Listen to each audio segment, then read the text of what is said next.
వచ్చే పార్లమెంట్ ఎన్నికల్లో 400 స్థానాలు పొంది హ్యాట్రిక్ విజయం సాధించాలని ఉవ్విళ్ళూరుతున్న భారతీయ జనతా పార్టీ అనేక ఎత్తుగడలతో ముందుకొస్తుంది.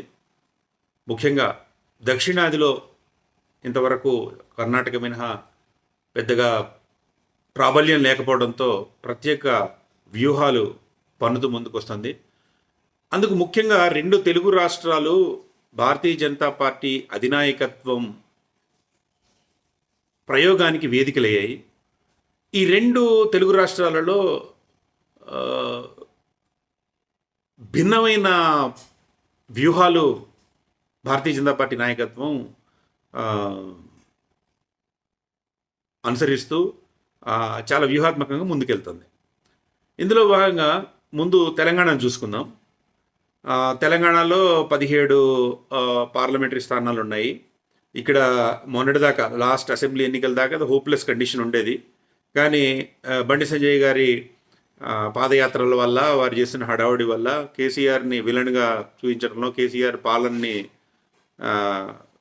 దాని మీద దుమ్మెత్తిపోయటంలో ఆయన సఫలం కావడంతో మంచి ఊపు వచ్చింది భారతీయ జనతా పార్టీకి. ఒక దశలో భారతీయ జనతా పార్టీ ప్రభుత్వం ఏర్పడుతుంది అనుకున్నారు. వాళ్ళు కర్ణాటక ఫలితాల ప్రభావం ఉండడం, ఇక్కడ నాయకత్వం మార్చటం, రకరకాల కారణాల వల్ల చేతిలోకి వచ్చిన విజయం ఒక సువర్ణ అవకాశం జారిపోయింది. అయితే ఆ తర్వాత పరిణామాలన్నీ చూస్తే ఎట్లా ఉందంటే విపరీతంగా మోడీ ప్రభంజనం ఉంది. ఇప్పుడు మోడీ, శ్రీరాముడు, రామ మందిరము, లాభార్థి పథకాలు, ఎవరైతే కేంద్ర ప్రభుత్వ పథకాల వల్ల ప్రయోజనం పొందిన వాళ్ళ నుంచి వస్తున్న పాజిటివ్ రెస్పాన్స్, ఒక టూర్ వేసి చూసినట్టయితే నాకు అర్థమైంది ఏంటంటే మోడీ ప్రభంజనం విపరీతంగా ఉంది. దాంతో ఆంధ్రప్రదేశ్కి భిన్నంగా తెలంగాణలో ఒక పెద్ద వ్యూహం అమలు చేస్తుంది బీజేపీ అధిష్టానం. అదేంటంటే వచ్చే అసెంబ్లీ ఎన్నికల నాటికి కానీ, లేకపోతే మధ్యలో మనం ఏమైనా ఈ కాంగ్రెస్ ప్రభుత్వాన్ని అటు ఇటు చేసి వాళ్ళని సాగనివ్వకుండా చేసిన పరిస్థితి వస్తే కానీ మనకు అపోజిషన్ ఉండకూడదు, రెండో ప్రత్యామ్నాయం బీజేపీయే ఉండాలి అని అధిష్టానం గట్టిగా నిర్ణయం తీసుకుంది. అందుకే సిద్ధాంతాలు, విలువలతో సంబంధం లేకుండా బీఆర్ఎస్ పార్టీని సఫా చేయడమే ధ్యేయంగా పావులు కదుపుతోంది. నిన్నటిదాకా కేసీఆర్ జిందాబాద్, ఆయన దేవుడు, ఇంద్రుడు, చంద్రుడు అన్న వాళ్ళందరూ కూడా మరుసటి రోజు ఢిల్లీ వెళ్ళి బీజేపీ కండవా కప్పుకొని ఎన్నికల్లో టికెట్ తెచ్చుకుంటున్నారు.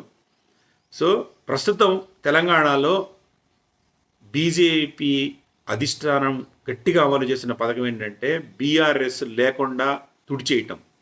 ఒక పక్క అవినీతి ఆరోపణలతో కూరుకున్న ఆ కుటుంబాన్ని ఇబ్బంది పెడుతూనే పార్టీని సమూలంగా నాశనం చేస్తే మనకి వచ్చే రోజుల్లో కాంగ్రెస్కి ప్రత్యామ్నాయం బీజేపీ అనేదాన్ని గట్టిగా ముందుకు తీసుకురావచ్చు. దానివల్ల ప్రభుత్వాన్ని కూడా ఏర్పరిచే అవకాశం ఉంది. ఈ దిశగా పావులు కలుపుతుంది.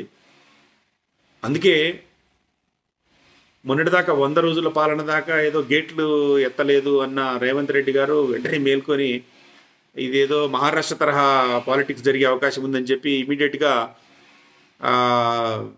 అధిష్టానం దగ్గరికి పోయి మనం కూడా అందరినీ చేర్చుకోకపోతే లాభం లేదని వారు కూడా బీజేపీ నాయకులకి బీఆర్ఎస్ నాయకులకి, ముఖ్యంగా బీఆర్ఎస్ నాయకులకి వాళ్ళ ఎమ్మెల్యేలని ఆహ్వానించే పనిలో ఉన్నారు. సరే, విలువలు అలాంటివి ఏమీ లేని రాజకీయ నాయకులు, సిద్ధాంతాలు లేని నాయకులు, పైగా కేసీఆర్ ఇన్ని రోజులు దూరం పెట్టాడని కసితో ఉన్న ఎమ్మెల్యేలందరూ కూడా వాళ్ళు వచ్చి కాంగ్రెస్లో చేరే అవకాశం ఉంది. కాంగ్రెస్ని మరింత బలోపేతం చేసే అవకాశం ఉంది. ఇది జరగబోతోంది. అందుకని అటుపక్క బీజేపీ ఎంత దూకుడుగా ఉందో దానికి విరుగుడుగా రేవంత్ రెడ్డి నేతృత్వంలోని కాంగ్రెస్ ప్రభుత్వం తనను తాను పరిరక్షించుకోవడం కోసం ఇదే బీఆర్ఎస్ నాయకుల్ని, ముఖ్యంగా జంట నగరాల్లో ఎక్కువ గెలిచారు వాళ్ళ నాయకులందరినీ చేర్చుకునే ప్రయత్నంలో ఉన్నది. సో ఈ పరిణామాలన్నీ కూడా బీజేపీ అనుకూల పరిణామాలే. ఇవన్నీ బీఆర్ఎస్ని సమూలంగా నాశనం చేయడం కోసం చేస్తున్న ప్రయత్నాలు. సరే, అదొక వాదన ఉంది, బీఆర్ఎస్ బీజేపీ ఒకటే అనేది, అదంతా తర్వాత సంగతి. ముందు బీజేపీకి ఇక్కడ కావాల్సింది ఏంటంటే కాంగ్రెస్కి ప్రత్యామ్నాయం బీఆర్ఎస్ కాదు, బీజేపీ అని నిరూపించుకోవటం. ఇది ఒక రసవత్తరమైన రాజకీయంగా మారుతుంది. ఈరోజు పార్టీలో చేరిన వాళ్ళకి మరుసటి రోజు బీజేపీ టికెట్లు వస్తున్నాయి. ఇది అనూహ్యమైన రీతిలో అసలు బీజేపీ సిద్ధాంతాలకి భిన్నమైన వాతావరణం అయినా సరే వాళ్ళు హ్యాపీగా అమలు చేస్తున్నారు. ఇక ఆంధ్రప్రదేశ్ విషయానికి వస్తే ఇది ఒక పెద్ద ఎక్స్పెరిమెంటల్ బేస్గా ఏర్పడింది. అక్కడ జతగట్టిన తెలుగుదేశము, మన పవన్ కళ్యాణ్ గారి జనసేన పార్టీ, సరే బీజేపీ కూడా కలిసింది. ఆ మూడు కాంగ్రెస్ పక్కన పెడితే వైఎస్ఆర్ ప్రధానమైన పోటీ వైఎస్ఆర్సీపీకి అలయన్స్కి మధ్య ఉంది. అక్కడ ఎవరు గెలిచినా కూడా పార్లమెంటరీ ఎన్నికల్లో వాళ్ళు వచ్చి మోడీ గారికి జిందాబాద్ అని కొట్టాల్సిన పరిస్థితిని బీజేపీ అధినాయకత్వం క్రియేట్ చేసింది. ఇది మామూలు వ్యూహం కాదు. అది బీజేపీ నాయకులు చాలా రోజులుగా అటు తెలుగుదేశానికి ఇటు వైఎస్ఆర్సీపీకి సమదూరం పాటిస్తూ చాలా కేర్ఫుల్గా ఇద్దరిని గ్రూమ్ చేసుకుంటూ వచ్చారు. ఇప్పుడు ఒక్కసారిగా అక్కడ ఏదో తెలుగుదేశానికి జనసేనకి ప్రాబల్యం బాగా పెరిగింది అనగానే బీజేపీకి పెద్దగా ఇది 1% లోపే ఓట్ బేస్ ఉన్నా కూడా అలయన్స్లోకి వెళ్ళి 6 లోక్సభ సీట్లు 10 అసెంబ్లీ సీట్లు తీసుకున్నారు పొత్తులో భాగంగా. అది గొప్ప విషయం. ఏమాత్రం లేని చోట కొంత క్రియేట్ చేయగలిగారు. ఇప్పుడు రేపు వైఎస్ఆర్సీపీ ఎంపీలు అక్కడికి గెలిచినా కూడా వాళ్ళందరూ కూడా ఎన్డీఏలోనే ఉంటారు. ఇది ఒక గొప్ప ప్రయోగాన్ని బీజేపీ గవర్నమెంట్ చేసింది. మోడీ అమిత్ షా నేతృత్వంలోని ప్రభుత్వం ఈ వ్యూహాలు ఇట్లా పన్నింది. సో ఈ నేపథ్యంలో ఇక్కడ కానీ అక్కడ కానీ ఆంధ్రప్రదేశ్లో కానీ తెలంగాణలో కానీ విమర్శల దాటిని చూసినా కూడా ఇక్కడికి వచ్చి మోడీ గారు బీఆర్ఎస్ని కాంగ్రెస్ని విపరీతంగా ఉతికారేస్తున్నారు. కానీ అక్కడికి పోయేసరికల్లా ఏమంటున్నారంటే విచిత్రమైన రీతిలో ఈ జగన్మోహన్ రెడ్డి గారి ప్రభుత్వంలో ఉన్న మంత్రులు ఒకళ్ళొకళ్ళు పోటీ పడుతున్నారు అవినీతి విషయంలో అని అంటున్నారు. ఆయన చాలా కేర్ఫుల్గా మాట్లాడుతున్నారు. అక్కడ కాంగ్రెస్ షర్మిల వాళ్ళ అన్నయ్య ఇద్దరు ఒకటే అని అక్కడ కూడా కాంగ్రెస్ని ఒత్తి ఏర్పాటు చేస్తున్నారు. సో ఈ రకంగా బీజేపీ ఆంధ్రప్రదేశ్లో ఉన్న 25 సీట్లు, తెలంగాణలో ఉన్న 17 సీట్ల మీద కన్నేసి చాలా వ్యూహాత్మకంగా పావులు కదుపుతుంది. గ్రౌండ్లో క్షేత్రస్థాయిలో తిరిగి పరిశీలన చేస్తే మాత్రం ఇదే కాంగ్రెస్ మొన్న అసెంబ్లీ ఎన్నికల్లో ఇక్కడ గెలిచింది కాబట్టి దానికి అనుకూల పవనాలను ఉన్నది అనుకోవటం అమాయకత్వం. అట్లేం లేదు. మోడీ ప్రభంజనం ఉంది. మోడీకి అనుకూలంగా రాష్ట్రీయ స్వయం సేవక్ సంఘ్, హిందూ వాహిని ఇవన్నీ బాగా పనిచేస్తున్నాయి. ప్రజలు కూడా ఇవాళ పార్టీ మారి రేపు వాళ్ళు నిన్నటిదాకా తిట్టిన పార్టీలో చేరుతున్న వాళ్ళని పెద్ద సీరియస్గా తీసుకోవట్లేదు. పార్టీ జనాలకు కూడా అలవాటైపోయింది. ఈ రాజకీయ నాయకులు విజయవంతమయ్యారు. ఈ విలువలు అనేవి ఏమీ లేని రాజకీయాలు, సిద్ధాంతాలు లేని రాజకీయాలని ప్రజలకు ప్రజెంట్ చేయటంలో, ప్రజలు దాన్ని నమ్మటంలో సఫలీకృతమయ్యేలా ఈ రాజకీయ పార్టీలన్నీ కూడా విజయం సాధించినాయి. సో ఇప్పుడు పెద్ద సిద్ధాంతాలు ఏం లేవు. రేపు నామా నాగేశ్వరరావు గారికి బీఆర్ఎస్ టికెట్ ఇచ్చారు.